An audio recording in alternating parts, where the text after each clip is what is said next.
Price the lord. ಕ್ರಿಸ್ತನಲ್ಲಿ ಪ್ರಿಯ ದೇವ ಜನರೇ, ನಿಮ್ಮೆಲ್ಲರಿಗೂ ಶ್ರೀ ಯೇಸು ಕ್ರಿಸ್ತನ ಮಧುರ ನಾಮದಲ್ಲಿ ಶುಭ ವಂದನೆಗಳು.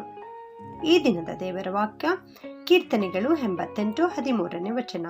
ನಾನಾದರೂ ಯೆಹೋವನೇ ನಿನಗೆ ಮೊರೆ ಇಡುತ್ತೇನೆ, ಉದಯದಲ್ಲಿ ನನ್ನ ವಿಜ್ಞಾಪನೆಯು ನಿನ್ನ ಮುಂದೆ ಬರುವುದು. Psalms 88:13 verse. Lord, I call to you for help. Every morning I pray to you. ಮಾಹೋಲನ ಮಗನಾದ ಹೇಮಾನ್ ಎಂಬ ಕೀರ್ತನೆಗಾರನು ಈ ವಾಕ್ಯವನ್ನು ನಮಗೆ ಬರೆಯುತ್ತಾ ಇದ್ದಾನೆ.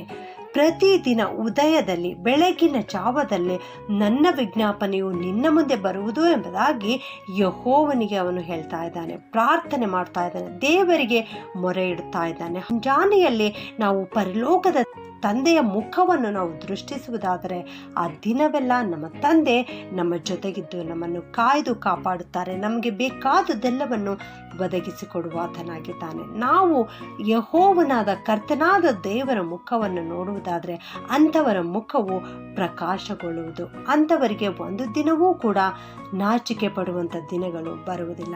ದೇವ ಮಕ್ಕಳೇ, ಪ್ರತಿಯೊಂದು ದಿನವನ್ನು ನೀವು ದೇವರ ಸಮ್ಮುಖದಲ್ಲಿ ಪ್ರಾರಂಭಿಸುವುದನ್ನು ಅಭ್ಯಾಸ ಮಾಡಿಕೊಳ್ಳಬೇಕು. ಅದನ್ನು ಅನುದಿನವೂ ನಿಮ್ಮ ಕರ್ತವ್ಯವಾಗಿ ಇಟ್ಟುಕೊಳ್ಳಬೇಕು.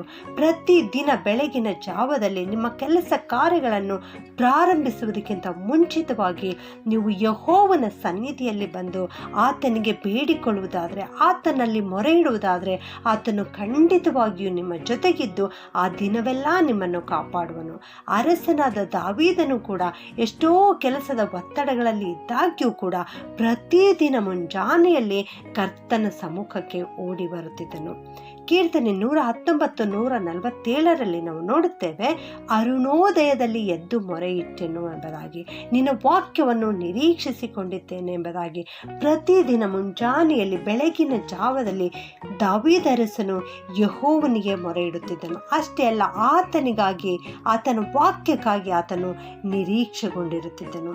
ನಾವು ಮಾಡ್ತಕ್ಕಂಥ ಪ್ರಾರ್ಥನೆಯು ಅವಸರದ ಪ್ರಾರ್ಥನೆ ಆಗಿರಬಾರದು. ಬೆಳಗಿನ ಜಾವದಲ್ಲಿ ನಮಗೆ ಅನೇಕ ಕೆಲಸಗಳಿರುವಾಗ ಅವಸರದಿಂದ ನಾವು ಪ್ರಾರ್ಥಿಸಬಾರದು. ಆದರೆ ನಾವು ದೇವರಲ್ಲಿ ನಿರೀಕ್ಷೆ ಇಟ್ಟು ಆತನಲ್ಲಿ ಕಾದಿದ್ದು ನಾವು ಪ್ರಾರ್ಥನೆ ಮಾಡಬೇಕು. ಆಗ ದೇವರು ಖಂಡಿತವಾಗಿಯೂ ನಮ್ಮ ಕೂಗನ್ನು ಕೇಳಿ ನಮಗೆ ಸದುತ್ತರವನ್ನು ದಯಪಾಲಿಸುತ್ತಾನೆ. ಕೀರ್ತನೆ 5:3 ವಚನದಲ್ಲಿ ನಾವು ನೋಡುತ್ತೇವೆ, ದಾವೀದರಸನು ಹೀಗೆ ಬರೆಯುತ್ತಾನೆ, ಯೆಹೋವನೇ, ಉದಯ ಕಾಲದಲ್ಲಿ ನನ್ನ ಸ್ವರವು ನಿನಗೆ ಕೇಳಿಸುವುದು ಎಂಬುದಾಗಿ.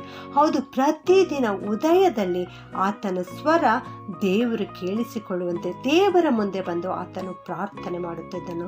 ಉದಯ ಕಾಲದಲ್ಲಿಯೇ ಪ್ರಾರ್ಥನೆಯನ್ನು ಸಮರ್ಪಿಸಿ ಸದುತ್ತರಕ್ಕಾಗಿ ಎದುರು ನೋಡುತ್ತಿರುವೆನು ಎಂಬುದಾಗಿ ಅಲ್ಲಿ ದಾವೀದನು ಹೇಳ್ತಾ ಇದ್ದಾನೆ. ಹೌದು ಪ್ರಿಯರೇ, ನಾವು ಪ್ರಾರ್ಥನೆ ಮಾಡಿ ಕರ್ತನಿಗಾಗಿ ನಾವು ಕಾದಿರುವುದಾದರೆ ಕರ್ತನು ಖಂಡಿತವಾಗಿಯೂ ನಮ್ಮನ್ನು ಆಶೀರ್ವದಿಸುತ್ತಾನೆ, ತನ್ನ ಮಾರ್ಗವನ್ನು ನಮಗೆ ತಿಳಿಸುತ್ತಾನೆ. ಮಾಡಬೇಕಾದ ಎಲ್ಲ ಕೆಲಸ ಕಾರ್ಯಗಳ ಕುರಿತು ಕರ್ತನು ನಮಗೆ ಆಲೋಚನೆ ನೀಡುವಾತನಾಗಿದ್ದಾನೆ. ಇಂದು ನಾವು ಈ ಅವಸರವಾದ ಲೋಕದಲ್ಲಿ ಜೀವಿಸುತ್ತಾ ಇದ್ದೇವೆ. ಬೆಳಗ್ಗೆ ಎದ್ದೇಳುವಾಗಲೇ ಅದನ್ನು ಮಾಡಬೇಕು, ಇದನ್ನು ಮಾಡಬೇಕು, ಹೀಗೆ ಅನೇಕ ಕಾರ್ಯಗಳನ್ನು ನಾವು ಯೋಚಿಸುತ್ತಾ ಹೇಳುತ್ತೇವೆ. ಆದರೆ ದೇವರಿಗೆ ನಾವು ಮೊರೆ ಇಡುವುದನ್ನು ಮರೆತು ಹೋಗುತ್ತೇವೆ. ಆದರೆ ನಾವು ಕರ್ತನಿಗೆ ಪ್ರಾರ್ಥಿಸಿ ದೇವರ ಸನ್ನಿಧಿಯಲ್ಲಿ ಕಾದುಕೊಂಡಿದ್ದು ನಾವು ಪ್ರಾರ್ಥಿಸುವುದಾದರೆ ದೇವರು ನಮಗೆ ಸಹಾಯ ಮಾಡುತ್ತಾರೆ. ಅವರ ಬಳಿ ಬಂದು ದೇವರ ಸನ್ನಿಧಿಯಲ್ಲಿ ಪ್ರಾರ್ಥನೆ ಮಾಡುವುದಾದರೆ ದೇವರು ನಮ್ಮ ಜೊತೆಗಿದ್ದು ನಾವು ಮಾಡುವ ಕೆಲಸಗಳಲ್ಲಿ ನಮ್ಮ ಮುಂದೆ ಹೋಗಿ ದಿಣ್ಣೆಗಳನ್ನೆಲ್ಲ ಸಮ ಮಾಡಿ ನಮ್ಮ ಮಾರ್ಗವನ್ನು ಸರಾಗ ಮಾಡುವನು. ಪ್ರತಿ ದಿನವೂ ಹೊಸ ಹೊಸದಾದ ಆಶೀರ್ವಾದಗಳಿಂದ ಕರ್ತನು ನಮ್ಮನ್ನು ಆಶೀರ್ವದಿಸುವನು. ಯೆಹೋವನನ್ನು ನಿರೀಕ್ಷಿಸುವವರು ದೇಶವನ್ನು ಅನುಭವಿಸುವರು. ಪ್ರಾರ್ಥನೆ ಮಾಡಿಕೊಳ್ಳೋಣ. ಪ್ರೀತಿಯ ಪರಲೋಕದ ತಂದೆಯೇ, ನಿನಗೆ ಸ್ತೋತ್ರಪ್ಪ. ಇಂದು ನೀವು ಕೊಟ್ಟಿರುವ ವಾಕ್ಯಕ್ಕೋಸ್ಕರ ಸ್ತೋತ್ರ ಸ್ವಾಮಿ. ಉದಯದಲ್ಲಿ ನಮ್ಮ ವಿಜ್ಞಾಪನೆಯು ನಿನ್ನ ಮುಂದೆ ತರಬೇಕು ಎನ್ನುವ ವಾಕ್ಯವನ್ನು ಇಂದು ಕಲಿಸಿಕೊಟ್ಟಿದ್ದೀರಿ ಸ್ವಾಮಿ, ನಿನಗೆ ಸ್ತೋತ್ರಪ್ಪ. ಇಂದು ಈ ವಾಕ್ಯವನ್ನು ಕೇಳಿಸಿಕೊಳ್ಳುತ್ತಿರುವ ಎಲ್ಲ ಪ್ರಿಯ ದೇವಜನರನ್ನು ನೀನು ವಿಶೇಷವಾಗಿ ಆಶೀರ್ವಾದ ಮಾಡು ಸ್ವಾಮಿ. ಇವರೆಲ್ಲರೂ ಇಂದಿನಿಂದಲೇ ಪ್ರತಿದಿನ ಬೆಳಗಿನ ಜಾವದಲ್ಲಿ ಎದ್ದು ನಿನಗಾಗಿ ಕಾದಿರಲು, ನಿನ್ನ ಬಳಿ ಬಂದು ಪ್ರಾರ್ಥಿಸಲು ಅವರು ಮನಸ್ಸು ಮಾಡಿದ್ದಾರೆ ಕರ್ತನೆ. ನೀನವರನ್ನು ಆಶೀರ್ವಾದ ಮಾಡಪ್ಪ.